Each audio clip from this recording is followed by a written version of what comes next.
Hello everyone, welcome to advocates media. RK Roja ఎన్నిసార్లు నాకు తెలిసి నేనే ఒక 5-6 వీడియోలు చేయొచ్చు ఆర్కే రోజు గారి మీద. టీవీ డిబేట్లలో కావచ్చు, సోషల్ మీడియాలో కావచ్చు, ఎవరు ఎన్నిసార్లు ఎన్ని విధాలుగా రోజా గారి గురించి మాట్లాడినా సరే కూడా రోజా గారు అధికారం పోయి 151 సీట్ల నుంచి 50 సీట్లకు పడ్డా సరే, ప్రతిపక్ష హోదా కోల్పోయినా సరే, ఆంధ్రప్రదేశ్ రాష్ట్ర ప్రజలలో వైఎస్ఆర్ కాంగ్రెస్ పార్టీ అంటే ఒక పనికిరాని పార్టీ అని ఒక ముద్ర పడ్డా సరే కూడా కొంచెం కూడా ఎందుకు ఈ పరిస్థితికి వచ్చినాం, ఎందుకు ఇంత ఘోరంగా ఓడిపోయినాం, ఎందుకు ప్రజలంత చిత్తుగా ఓడించారన్న ఆలోచన కూడా లేకుండా అదే అహంకారం, అదే రూడ్ బిహేవియర్. అసలు రోజా గారు ఒక పొలిటీషియన్గా ఉందాదనంగా ఉండకపోయి పైగా మహిళగా ఒక పద్ధతి, ఒక సాంప్రదాయం అనేది లేకుండా ఇష్టానుసారంగా నోరు తెరిచి ప్రెస్ ముందు మాట్లాడేదే రేటు అంతే. ఒక్కసారి రోజా గారు ఏం మాట్లాడారో ఒక్కసారి ఒక వాయిస్ని నెక్స్ట్ వీడియో మీకు ఎక్స్ప్లెయిన్ చేస్తే ఒక్కసారి వాయిస్ వినరు మీరు. ఉంది కదా అని ఎగిరెగిరి పడితే రాబోయే కాలంలో జగనన్న ముఖ్యమంత్రి అయిన తర్వాత ఎగిరెగిరి పడిన వాళ్ళని ఎగరేసి తంతామని కూడా ఈ సందర్భంగా తెలియజేసుకుంటున్నాను. మీరు యాక్సెప్ట్ చేస్తారా? ఒక మాజీ మంత్రి అయి ఉండి, ఒక మహిళా రాజకీయ నాయకురాలు ఉండి ఎగరేసి దంతదంట ఆమె. ఎవరిని దంతది ఎగరేసి? మిమ్మల్ని ప్రజలు ఎగరేసారు కదా. 151 సీట్ల నుంచి 11 సీట్లకి ఎగరేసి కింద కొడితేనే కదా ఇవాళ 11 సీట్లకు వచ్చి ప్రతిపక్ష హోదా కూడా లేకుండా దిక్కు దివాణా లేని పార్టీకి ఉంది. ఇవాళ ఏమన్నా ఆంధ్రప్రదేశ్లో ఈ పార్టీకి, ఈ పార్టీలో నాయకులకి ఏమైనా విలువ ఉందా? ఆంధ్రాలో ఎందుకు విలువ లేదు? ఎందుకు విలువ కోల్పోయింది? ఇగో ఈ సెంటోళ్ళు ఇట్లా మాట్లాడినందుకు. ఒక మహిళ అయి ఉండి, ఒక మాజీ మంత్రి అయి ఉండి, కొంచెం కూడా ఒక హుందాదనం అనేది లేకుండా ఇష్టానుసారంగా ఇట్లా మాట్లాడితే ప్రజలు ఎందుకు ఆ పార్టీని ఇష్టపడాలి? ప్రజలకు కూడా తెలుసు కదా, వాళ్ళు కూడా మనుషులే కదా, వాళ్ళకు కూడా తెలుస్తుంది కదా ఎవరు ఏం మాట్లాడుతారు, ఎవరు మంచి మాట్లాడుతారు, ఎవరు ఎట్లున్నారు ఏందనేది ప్రజలు కూడా గమనిస్తారు కదా. ఇంత ఘోరంగా కూడా మీ పద్ధతి బాగలేదు, మీ పరిపాలన బాగలేదని చెప్పి ప్రజలు ఉమ్మేసి ఓడించిన తర్వాత కూడా ఎక్కడ కూడా కొంచెం కూడా బాధ లేకుండా ఎగరేసి నరుకుతాం, ఎగరేసి తంతాం, రప్ప నరుకుతాం. ఇవన్నీ అసలు నాకు తెలిసి జగన్మోహన్ రెడ్డి గారు ఎవరిపైన కూడా సీరియస్ ఫోకస్ పెట్టి సీరియస్గా లేనట్టు అనిపిస్తుంది నాకైతే. జగన్మోహన్ రెడ్డి గారే కనుక ప్రజలకి మనం ఇవ్వాల్సింది రప్ప నరుకుతాం, ఎగరేసి తంతాం ఇది కాదు మనం ఇవ్వాల్సింది. ప్రజలకు మన మీద నమ్మకం వేయాలి. మనకు ఓటు వేయాలంటే ఎందుకు ఓటు వేయాలో కారణం చెప్పి మనం వాళ్ళని ఓట్లాడాలని చెప్పి జగన్మోహన్ రెడ్డి గారు వీళ్ళకి ఎవరికి చెప్పేటట్లేరు నాకు తెలిసి. చెప్పనందుకే వీళ్ళు ఇష్టానుసారంగా ప్రస్తుతం మీడియా కనిపిస్తే చాలు ఇగో ఇట్లా ఒక ఆయన వచ్చి మేషం మెలేసి రవితేజ డైలాగ్ చెప్తాడు ఒక ఆయన. ఇంకా కొడాలి నాని అంటే అధికారం ఉన్నప్పుడు తెగరెచ్చిపోయి మొత్తం కింద మీద సోయి లేకుండా ఉన్న కొడాలి నాని పవర్ పోయినాక పనికి రాకుండా కనిపించకుండా పోయిన ఆయన పేరు అంటే ఆయన వస్తాడు. ఎందుకు ప్రెస్ మీట్లు పెడతాడో, ప్రెస్ మీట్ల వైఎస్ఆర్సీపీని డ్యామేజ్ చేయడానికి వస్తాడో అర్థం కాదు. అంబటి రాంబాబు అంటే ఆయన ఒక కళాకారుడు. అంబటి రాంబాబు గారు ఆయన ఒక కళాకారుడు. ఆయన వచ్చి ఏం ఆయన మాట్లాడిన దానికి అక్కడ ఉన్న పరిస్థితికి అసలు సంబంధం ఉండదు, సింకునే ఉండదు. ఇప్పుడు రోజా గారు నిన్ననే మాట్లాడింది ఆమె ఈ మాట, మొన్న మాట్లాడింది, నిన్న కాదు మొన్న మాట్లాడింది ఆమె ప్రెస్ ముంగట. ఎగిరేసేది అంతా అంటే ఏం మాట అది? అంటే ఇప్పుడు తెలుగు కుటుంబ ప్రభుత్వం అధికారం ఉంది, ఎవరన్నా ఎగిరేసి అంతురాలు అధికారం ఉన్నారని చెప్పి అంటే మీకు ఓట్లు వేసి వేయాల్సింది ఎగిరించి తన్నించుకోవడానికి ప్రజలు మిమ్మల్ని మీకు ఓట్లు వేయాలి. రోజా గారు మాట్లాడిన దాన్ని బట్టి అర్థం చేసుకుంటే అంతే. రోజా గారికి వైఎస్ఆర్ కాంగ్రెస్ పార్టీ కోటేస్తే ప్రజల్ని వాళ్ళు ఎగిరేసి అంతరాలు. అందులోనే మీ కుటుంబ సభ్యులు ఉండొచ్చు, మీకు చుట్టాల బంధువులు ఎవరైనా ఉండొచ్చు, ఎవరైనా ఉండొచ్చు. దానిలో వాళ్ళు ఎగిరేసి అంతరాలు, వాళ్ళు కోటేసి అంతే. మరి ఓటేసి ఎగిరి దండించుకుంటారా, లేకపోతే ఇట్లనే వాళ్ళని ప్రతిపక్ష హోదా కూడా లేకుండా ఇట్లనే ఇప్పుడు ఎట్లయితే ఉన్నారో 11 సీట్లతో దేనికి పనికి రాకుండా అట్లనే ఉంచుతారో ఆంధ్రప్రదేశ్ ప్రజలు నిర్ణయించుకోవాలి అది.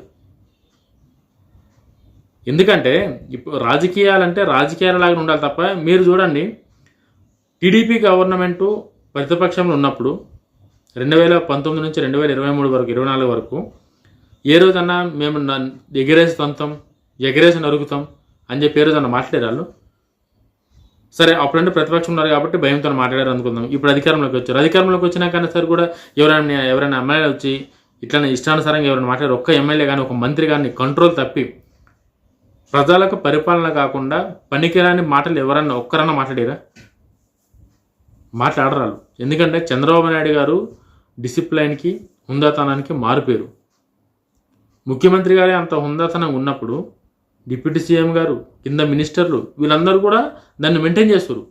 అంటే ప్రజలకి ఎక్కడ కూడా వీళ్ళ పనికిరాని మాటలతోనే టైం వేస్ట్ చేయకుండా ప్రజలకి ఏ విధంగా మంచి చేస్తే ప్రజలకి ఎంతసేపు మనం చేసిన మంచిగా గుర్తుండాలి తప్ప మన నోట్ల నుంచి వచ్చిన మాట కానీ మనం పొరపాటున మాట్లాడిన మాట కానీ ప్రజలకు ఎక్కడ అవకాశం ఇవ్వదని చెప్పి ఒక క్రమశిక్షణ రాజకీయాలు చంద్రబాబు నాయుడు చేస్తున్నారు కాబట్టి ఇన్ని రోజులు ఆయన నిలబడగలిగారు. ఇన్ని రోజులు తెలుగుదేశం పార్టీ నిలబడింది. ఇప్పటికీ ఆ తెలుగుదేశం క్యాడర్ అట్లా అంత బలంగా ఉంది. చంద్రబాబు నాయుడు గారు కూడా అధికారం ఉంది కదా, మీరు రెచ్చిపోని నేను చూసుకుంటాను, మీది ఏదైనా అయితే నేను చూసుకుంటాను అని చెప్పి అట్లా కనుక మాట్లాడి ఉంటే ఇట్లనే జగన్మోహన్ రెడ్డి గారిలా ఒక్కసారిగా అధికారం ఇచ్చిన తర్వాత ఇంకా మళ్ళీ అధికారం వస్తారాదో తెలియని పరిస్థితులు ఉంటుంది కదా చంద్రబాబు నాయుడు గారు కూడా.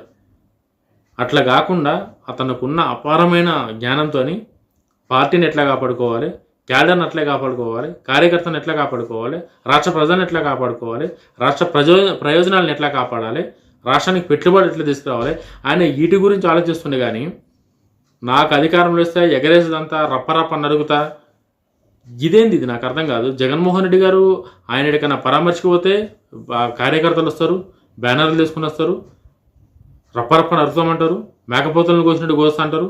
ఈమెమో రోజా గారు వచ్చి ఎగిరెగిరిదంతా అంటది. ఈమె వాళ్ళకి ఓటు తండించుకోవడానికి, నరిగించుకోవడానికి, కొట్టించుకోవడానికా ఓట్లు వేసేది వాళ్ళకి? ఇంత దారుణంగా నాకు తెలిసి ఏ రాజకీయ పార్టీ కూడా ఇంత అధిక 5 ఏళ్ళ అధికారం నుండి ఫస్ట్ టైం అధికారంలోకి వచ్చి 5 ఏళ్ళ అధికారం నుండి ఇంత నీచాన్ని దిగజారిన పార్టీ నాకు తెలిసి భారతదేశ చరిత్రలో ఇంకో పార్టీ ఉందో లేదో. అంత ఘోరంగా 151 సీట్లేడా, 11 సీట్లేడా, ఇంత దారుణంగా ఎందుకు పడిపోయినాం? ఇంత దారుణంగా ఎందుకు ప్రజలు మమ్మల్ని ఓడగొట్టారు? ఎందుకు ఇంత దిగజారే పరిస్థితికి వచ్చింది పార్టీ అని చెప్పి ఎవరు ఆలోచన చేయకుండా ఆయన అంటాడు, ఎవరో పేరున ఆయన అంటాడు, ఏదైనా చీకట్లో చేయాలనుకుంటే చేసేయాలరా నాయన, ఎందుకు చెప్తారు? మురిగే కుక్క గరదు అన్నట్టు ఆయన సామెతలు చెప్తున్నా ఆయన వచ్చి.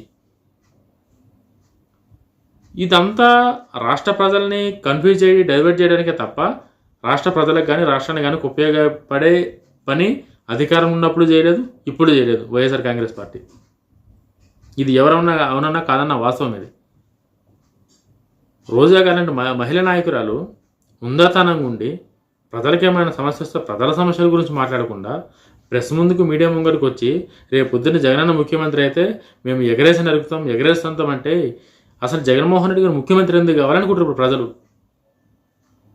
అంతే కదా, ఎగరేసి నరకడానికి, ఎగరేసి తన్నడానికి, రప్పరప్ప నరకడానికి జగన్మోహన్ రెడ్డి గారు ముఖ్యమంత్రి ఎందుకు చేయాలి? ఈ రప్పరప్ప నరుకుడు ఎందుకు, ఎగరేసి తన్నుడు ఎందుకు, ఇవన్నీ ఎందుకని చెప్పి ప్రజలు డిసైడ్ అయ్యి ఇంకా వైఎస్ఆర్ కాంగ్రెస్ పార్టీకి ఓటేస్తే వచ్చే 5 ఏళ్ళు కూడా వీళ్ళ నోర్లు ఎట్లనే వినాలి. ఆమె కొడాల నాని, ఈ రోజా, అనిల్ కుమార్, పర్సెంట 6% వీళ్ళందరూ మాటలు, పనికిరాని సోది, డైవర్షన్ డైలాగులు తప్ప ప్రజలకు పనికొచ్చేది కానీ రాష్ట్రానికి పనికొచ్చేది కానీ వైఎస్ఆర్ కాంగ్రెస్ పార్టీతో ఇప్పుడు కాదు, ఇంతకు ముందు లేదు, ఇప్పుడు లేదు, ముందు కూడా రాదు.